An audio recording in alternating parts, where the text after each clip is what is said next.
The rain came down steady that night, soaking the empty parking lot behind the grocery store.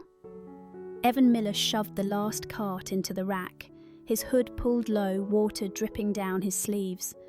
All he wanted was to get home, warm up, and check on his son, Noah. Then he saw it. At first, Evan thought it was just a pile of bags blown against the curb. But when the streetlight flickered, the shape moved.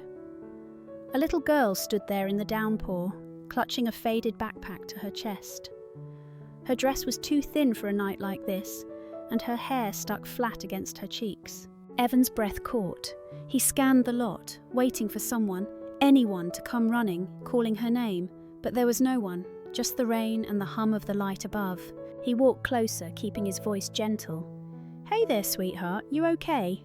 The girl flinched but didn't run.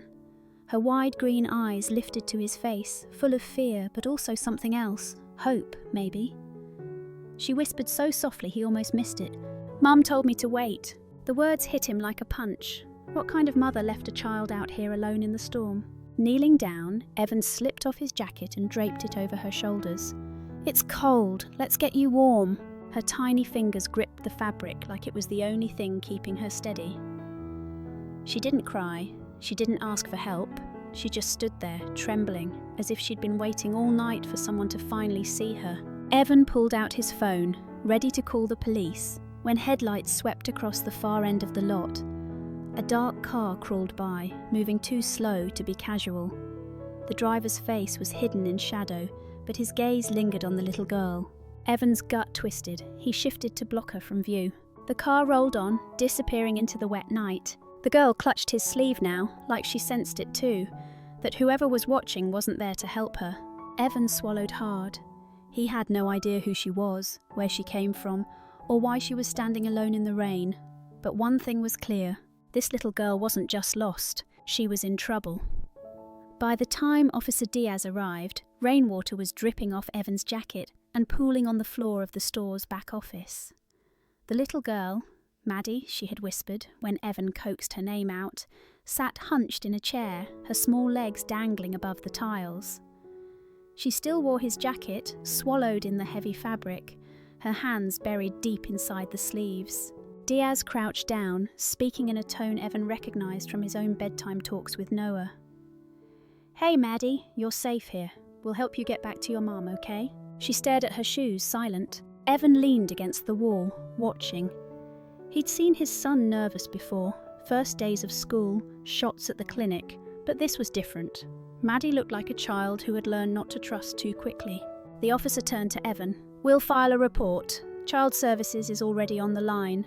She won't be moved tonight, not until they decide where she can stay." Evan nodded, though part of him tightened at the idea of handing her off like paperwork. Just then, the office door creaked open.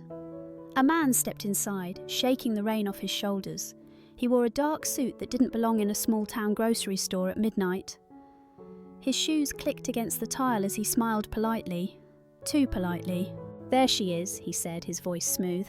"I've come to take the child. Her family sent me." Evan straightened instantly. "And you are?" The man's eyes flicked to him, then back to Maddie. "A representative.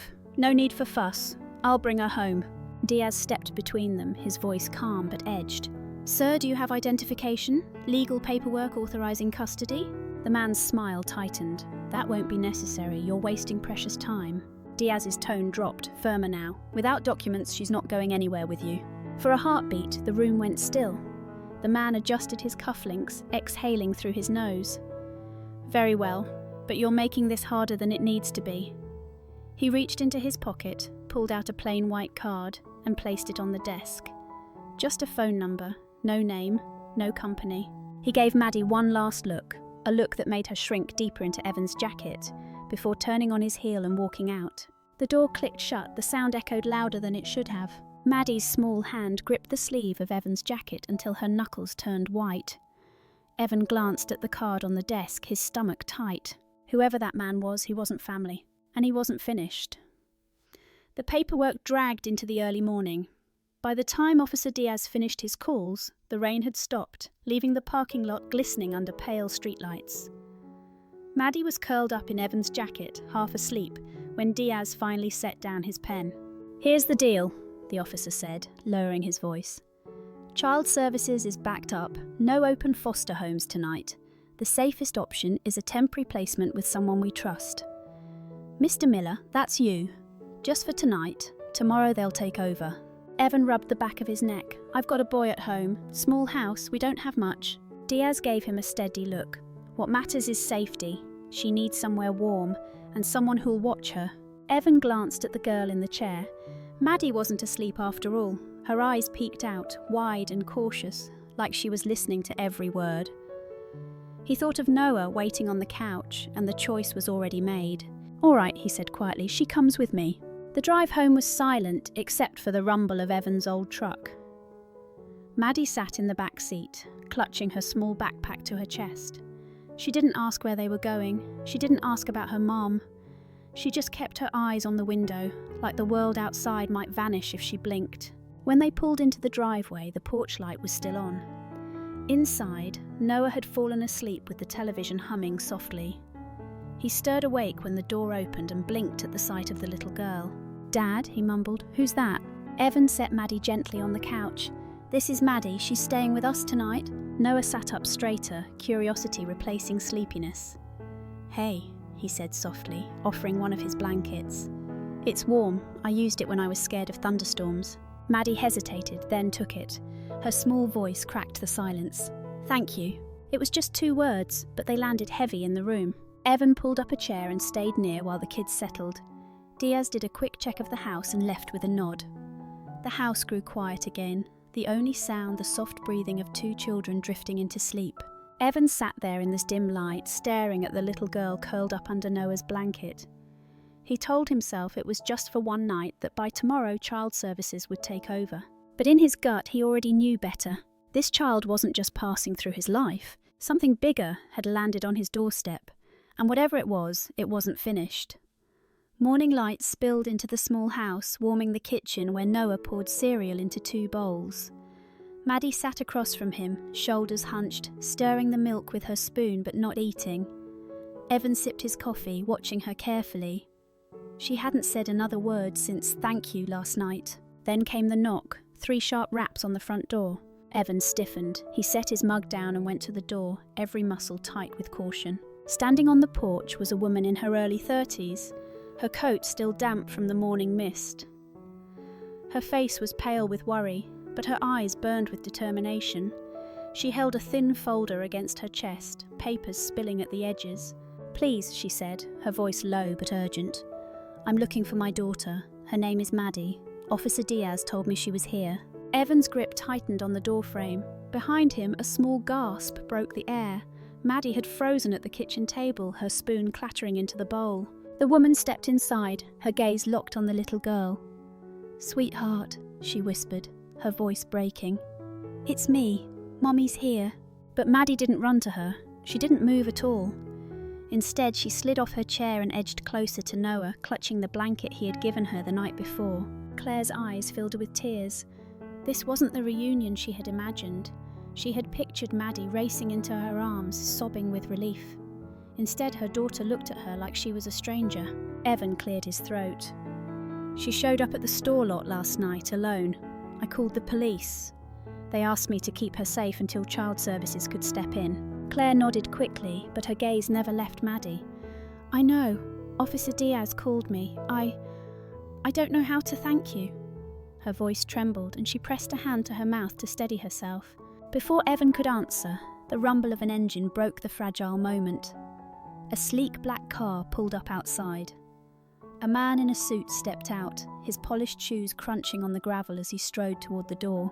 He didn't knock. He simply entered, carrying himself with the kind of confidence that dared anyone to stop him.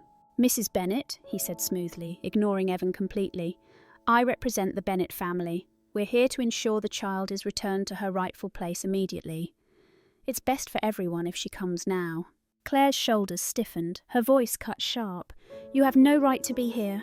The man produced a folded document, flashing it just long enough to show an official seal. Weekend custody agreement signed months ago, effective immediately. Evan stepped between him and the children, his voice steady but firm. Not without proper authority. You're not taking her anywhere from this house. The man's eyes narrowed, his smile thinning. He laid a card on the counter, a plain white rectangle with nothing but a phone number, and walked out as smoothly as he had entered. The silence he left behind was suffocating. Maddie clung to Noah's sleeve, her eyes wide with fear. Claire sank into a chair, her face crumpling. She looked from her daughter to Evan, her voice breaking. They're not going to stop. Evan knew she was right. This wasn't just about a lost child anymore. It was a fight for who Maddie truly belonged to. The house was still heavy with tension, long after the suited man's car pulled away. Claire sat at the kitchen table, her hands trembling as she pressed a stack of papers flat. Maddie sat curled on the couch with Noah, clutching the quilt tight. Her eyes kept flicking to the window as if she expected headlights to sweep across the driveway again. Evan leaned against the counter, arms crossed. That guy comes in here, flashes a piece of paper and thinks he can walk out with her. Doesn't feel legal. Claire's throat worked as she swallowed. It was real, sort of. Months ago, my ex's father filed for temporary weekend visitation. It never went through. He has lawyers who push and intimidate, but no judge has granted him custody. Evan frowned. So he shows up with old paperwork and hopes nobody notices. Claire's eyes filled. That's how he works. He doesn't need to be right. He just needs to scare people into backing down, her voice cracked. And I can't afford a war with him. He has resources I don't. Before Evan could reply, Maddie's small voice broke through from the couch. She tugged Noah's sleeve and whispered, "The car." Evan crouched beside her. "What about the car, Maddie?" She hesitated, then pointed toward the sketchbook Noah had left on the coffee table. She picked up a crayon with shaky hands and began to draw. 2 circles for headlights, a long rectangle of a body, shaded dark. Her little hand pressed so hard the crayon snapped. Evan's stomach dropped. He recognised it instantly.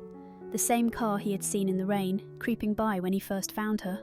Claire stared at the drawing, her face pale. She remembers. Evan set the broken crayon aside and lowered his voice.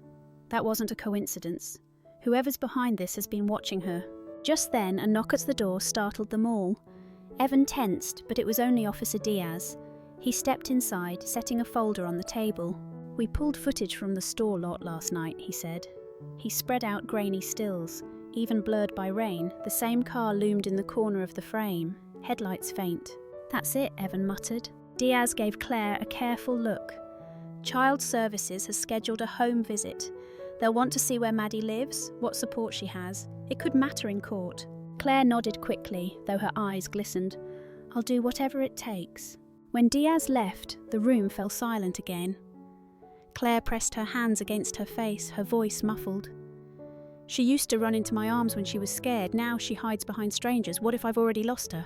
Evan looked at Maddie, curled beside his son, her eyes heavy with fear, but a little steadier than the night before. He wanted to tell Claire it would be fine, but the truth was harder. The men in the suits weren't finished, and Maddie wasn't just a child caught in the rain anymore. She was the centre of a storm that had only begun. Sunday morning, the church hall buzzed with the sound of neighbours settling into folding chairs, the smell of coffee and donuts drifting in from the refreshment table. Havenport wasn't a place that saw much drama, so when word spread about a little girl found alone in a storm, everyone wanted to hear what had really happened. Evan slipped into a seat near the back with Noah and Maddie. She stayed close to him, tucked inside Noah's hoodie again, her small hands hidden in the sleeves. Claire stood near the front, clutching a folder of documents like it was the only thing holding her upright. At first, people listened politely as she explained child safety procedures and thanked the community for caring. But then a woman in the middle row raised her phone. "Isn't this the same mum who left her daughter alone in a parking lot? I saw it on Facebook." The whispering started. Another voice cut in. "Her father-in-law's family takes good care of that child. Maybe Maddie belongs with them." Claire's face drained. She tried to answer, but every word seemed to fall flat against the rising tide of gossip. Finally, she set the folder on the table and spoke from the heart. Her voice shook, but she forced it steady. "I'm not perfect. I've worked too many nights. I've made mistakes, but don't you dare believe I don't love my daughter. She is my life, and I will not stop fighting for her." For a moment, the room stilled. A few people nodded, sympathy flickering in their eyes. But then a man, in the back, one of the Bennett family's supporters, muttered just loud enough, "Words are cheap. If she really cared, the girl wouldn't have been out there alone." The whispers started again. Maddie shrank lower in her chair. Claire's hands trembled as she gathered her folder and hurried out before anyone could see the tears brimming in her eyes. Outside in the parking lot, Beth, the nurse who lived next door to Evan, caught up to her. "Claire, wait!" Claire leaned against her car, her breath ragged. The folder slipped from her arms, papers scattering across the hood. "She won't even sit next to me," she whispered, voice breaking. "She used to run into my arms. Now she hides behind blankets that aren't even hers. What if I've already lost her?" Beth laid a steady hand on her shoulder. "You haven't lost her. Kids remember who shows up. Keep showing up, even when it hurts. That's how you get her back." Claire pressed her palms to her face, sobs muffled. For once, the strong businesswoman image cracked, and all that was left was a mother terrified of losing her child. Evan, watching from the steps, felt his chest tighten. He had seen people judged before. Small-town whispers could ruin someone faster than any court. But this was different. Someone wasn't just spreading rumours. Someone wanted Claire broken. And when he looked up across the lot, he saw him again. A man in a dark suit, leaning against a sleek car at the corner, arms crossed, watching. The storm wasn't outside anymore. It had followed them here. The county courthouse smelled of old wood and coffee, its halls crowded with families waiting their turn. Evan sat on a bench near the front, Noah beside him. Maddie curled against his side, clutching her worn blanket like armour. Across the aisle, Claire sat with her attorney. Her hands twisted nervously in her lap, but her jaw was set. Behind her, in a pressed grey suit, sat Harold Bennett, the grandfather. He was a man built for boardrooms, not small-town courtrooms, and the weight of his stare seemed to stretch across the room. When the judge entered, the room rose, then settled. The hearing began. Claire's attorney spoke first. "Your Honour, Mrs. Bennett has fought for her daughter since the divorce. The night in question was not abandonment, but a breakdown in childcare. She has cooperated fully, contacted authorities, and has shown that Maddie's best interest remains her top priority." The opposing lawyer stood smoothly, flipping through a file. "Your Honour, facts speak louder than promises. The child was found alone, late at night, in a public lot. That is neglect. This family," he gestured toward Harold, "offers stability, resources, and protection. Mrs. Bennett offers only excuses." Maddie shifted, pressing closer to Evan. He wrapped an arm around her, his jaw tightening. Then for the first time, Harold himself rose. His voice was calm, practiced. "I am not here to punish my daughter-in-law, but my granddaughter deserves more than uncertainty. My family can give her a future without fear, without mistakes. We will not stand by while she is put in danger." Claire's face flushed. She stood, her voice shaking but fierce. "You don't want to protect her. You want to control her, the same way you tried to control me. Maddie is not your legacy. She's my daughter." The courtroom stirred. The judge raised a hand for silence, then turned to Maddie, who had been peeking nervously over the edge of her blanket. "Young lady," the judge said gently, "do you want to tell us anything?" For a moment it seemed she might stay silent. Then she pointed across the room with a trembling finger. "He found me," she whispered, looking at Evan. "He kept me safe when no one else came." The room hushed, all eyes turned to Evan. The judge leaned forward. "Mr. Miller, will you take the stand?" Evan's stomach knotted, but he walked to the front. His voice was plain, steady. "I found Maddie standing in the rain. I called the police. I stayed until they arrived. She trusted me because I was there. And I'll tell you, nothing about that night felt right. She wasn't just lost, she was left vulnerable." The judge studied him, then turned back to the lawyers. "This case is far from resolved, but until further review, custody remains with the mother. The Bennett family is ordered not to interfere with her care in the meantime." Claire exhaled in relief. Maddie buried her face against Noah's shoulder. But across the room, Harold Bennett's eyes narrowed, his jaw tightening as he leaned toward his lawyer. He didn't argue, he didn't raise his voice, he only whispered, cold and certain, "This isn't finished." 2 nights after court, the Miller house felt unusually still. Evan sat on the porch steps with a cooling mug of coffee, the sound of crickets carrying through the damp summer air. Inside, Noah was sprawled on the couch with Maddie, both kids half buried under a mountain of blankets, watching an old cartoon. Evan should have felt peace. The judge had ruled in Claire's favour, for now, but something in his gut wouldn't settle. He kept replaying Harold Bennett's parting words in the courtroom. "This isn't finished." He wasn't wrong. Headlights flashed briefly at the end of the street. A dark sedan rolled by, too slow to be casual. Evan's shoulders stiffened. It wasn't the first time he'd seen it. The same car had circled more than once this week. Later that night, when the kids were finally asleep, the phone rang. Evan picked it up, expecting Claire or maybe Officer Diaz. Instead, a calm male voice slid through the line. "Mr. Miller, you've done enough?" Evan's grip tightened on the receiver. "Who is this?" "You don't need my name. What you need to understand is simple. You have your own boy to think about. Stay out of this custody matter and life goes on. Keep getting involved. And accidents happen." Evan's jaw clenched. "Are you threatening my son?" Silence, then the faintest chuckle. "Call it advice." The line went dead. Evan stood frozen, staring at the phone. His chest heaved, his pulse hammering in his ears. He thought of Noah, of the way Maddie clung to his son's hoodie like it was a shield. And for the first time, the fight wasn't just about Claire or Maddie. It had landed right inside his home. He walked back to the living room, where the kids had fallen asleep under the glow of the television. Maddie's small hand rested on Noah's arm, as if even in sleep she trusted him to keep her safe. Evan swallowed hard, lowering himself onto the armchair. Whoever had made that call thought he could be scared into silence. But they didn't know Evan Miller. He wasn't the kind of a man who backed down, not when 2 kids were counting on him. Saturday morning, the Miller kitchen smelled of pancakes and coffee.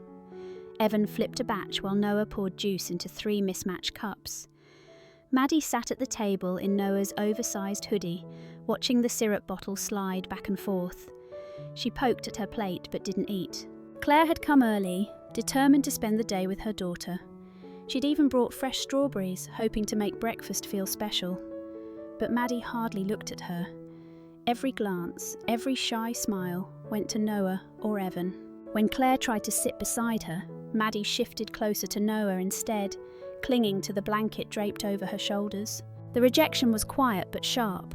Claire excused herself, stepping out to the porch.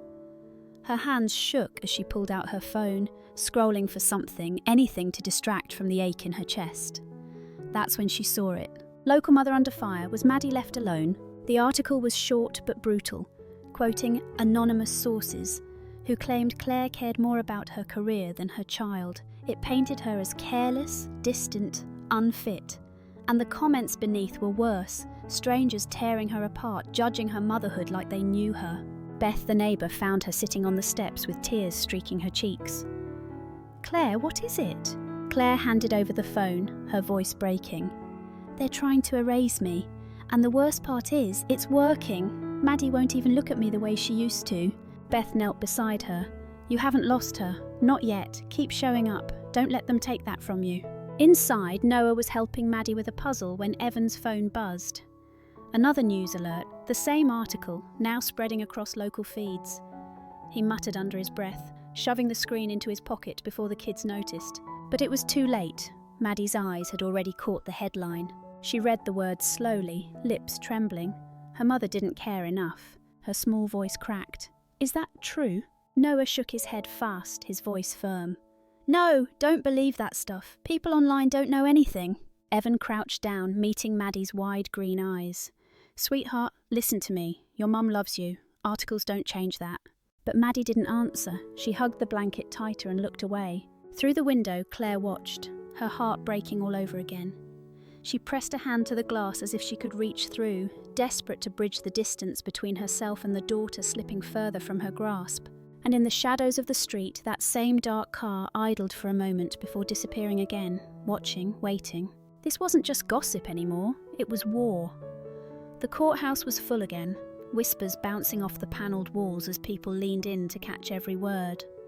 Reporters tapped on their phones, neighbours filled the benches, and at the front sat Claire, back straight, chin lifted, though her hands trembled in her lap. Evan stood just behind her with Noah and Maddie. The little girl clutched Noah's sleeve, green eyes wide with nerves. The opposing lawyer wasted no time. He held up a printout of the online article. Your Honour, the public already questions this woman's fitness. A child alone at night, a mother prioritising work. How can the court ignore that? Claire's attorney rose calmly. The court should ignore it because it is a lie. We have traced the article's funding. It leads directly to the Bennett family's business accounts. A ripple of gasps filled the room. The judge's eyes narrowed, shifting toward the defence table. Harold Bennett finally stood, his presence filling the space more than the lawyer's words ever could. Your Honour, he said smoothly, our family only wishes to protect Maddie. Claire has made mistake after mistake. The child deserves stability. With us, she will never be alone again. Claire's voice broke in before the lawyer could respond. She stood, hands shaking, but her gaze locked on Harold. No. What she deserves is her mother. You don't want to protect her. You want to control her, just like you tried to control me. Maddie isn't your heir, she isn't your property. She's my daughter. The judge turned to Maddie gently. Sweetheart, is there anything you'd like to say? The room held its breath. Maddie peeked out from behind Noah's shoulder, then whispered, barely audible. He found me. She pointed at Evan. He kept me safe. The judge nodded, then leaned forward. The court has heard enough. Custody remains with the mother. The Bennetts are ordered to cease interference immediately. Claire exhaled, her knees nearly buckling as relief washed over her. Maddie slipped from the bench and ran into her arms, burying her face against her chest. For the first time in weeks, Claire felt her daughter's arms wrap tight around her. The courtroom murmured with emotion, some neighbours wiping their eyes. But Evan caught movement at the corner of his vision. Harold Bennett leaned close to his lawyer, his expression stone. His voice was low, but Evan caught every word. You may have won today, Harold muttered, but this is far from over. The words slid like ice down Evan's spine. Later, outside the courthouse, the morning sun was bright, the air almost too calm after weeks of storms. Evan walked with Noah at his side, Claire carrying Maddie close. For a moment, it looked like peace, but Evan knew better. The fight might have ended inside that courtroom, but the war was waiting outside, patient and ruthless. And when it came, he would be ready, because now it wasn't just about Maddie. It was about family. Lesson. True family isn't defined by power, wealth, or control. It's defined by love, protection, and the courage to keep showing up, even when the odds are stacked against you. Thank you for staying with us until the very end of this story. We're truly grateful for your time and support. If you enjoyed it, please give this video a like and subscribe to our channel, Rain Inside, so you won't miss the next story we share. Take care, and we'll see you again soon on Rain Inside.